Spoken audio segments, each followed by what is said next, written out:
Hello, I am Alexia Rodriguez, and I chose YouTube for my media company report because although I use it on a daily basis, I never really took the time to see how the company was founded and how much it has progressed since then.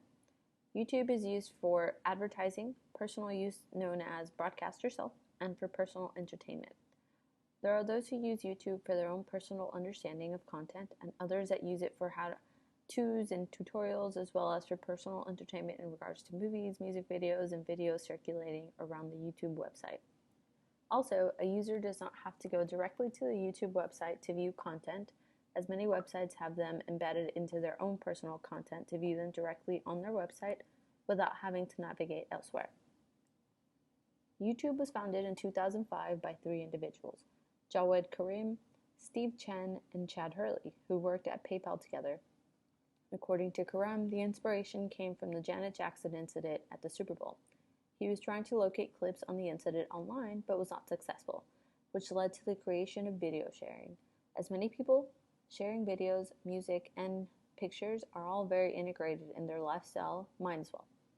The first video to ever be uploaded on YouTube was Jawed Karim titled "Me at the Zoo," and it has over 32 million views. In 2006, Google bought out YouTube for $1.65 billion, and Google is now actually a subsidiary of Alphabet Inc. since August 2015, also known as their parent company.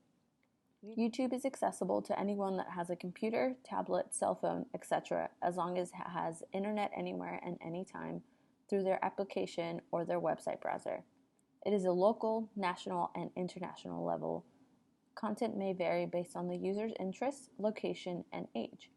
A user is not required to have an account to be able to view the content on the YouTube website, in which case this does limit the user in being able to comment and rate the content, but it does not limit their audience, meaning it's not limited to just users who have an account with them. So anyone who comes across a video uploaded to YouTube may watch the content.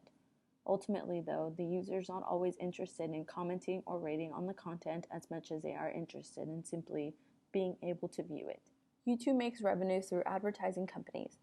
Advertisements are integrated at the beginning of a video or located elsewhere around the video being shown, in which the user physically clicks on the advertisement rather than being forced to view a portion of it. Users have an option that states "skip ad" 5 seconds after the advertisement has started to play. Only then can a user skip the advertisement. If the user does not click on the skip ad tab, then the video continues to play and the advertising company will receive revenue only if the video has played for 30 seconds or until the end, for those advertisements are only about 15 seconds long. Another way YouTube makes revenue is by having systems that allow users to rent films, television shows, and other content for a monthly price or a one-time purchase. The monthly subscription is known as YouTube Red, and it costs $9.99 a month, which features uninterrupted music and it is ad-free. Copyright is very important as it holds the claims to one's original video.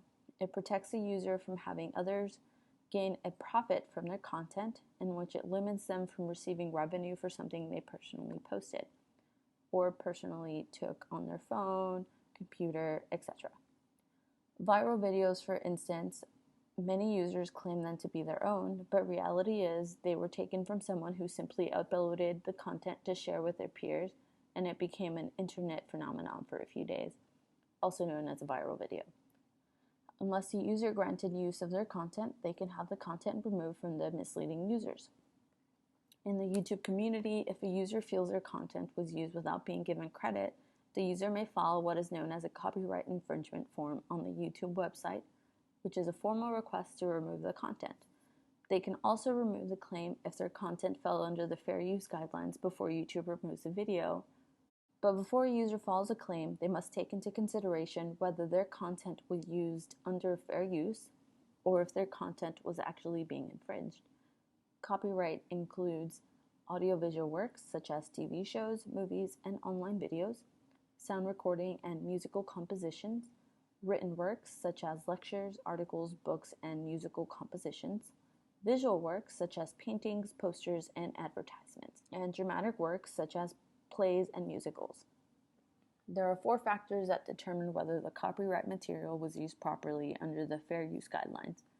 1. The purpose and character of the use, including whether such use is of commercial nature or is for nonprofit educational purposes, which means courts typically focus on whether the use is transformative.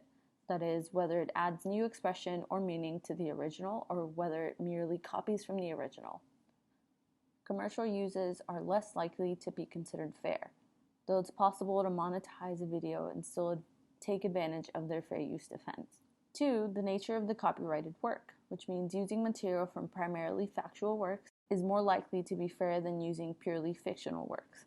3. The amount and substantiality of the portion used in relation to the copyrighted work as a whole, as in borrowing small bits of material from an original work is more likely to be considered fair use than borrowing large portions. However, a small taking may weigh against fair use in some situations if it constitutes the heart of the work. 4. The effect of the use upon the potential market for or value of the copyrighted work, as in uses that harm the copyrighted owner's ability to profit from his or her original work are less likely to be fair uses. Courts have sometimes made an exception under this factor in cases involving parodies.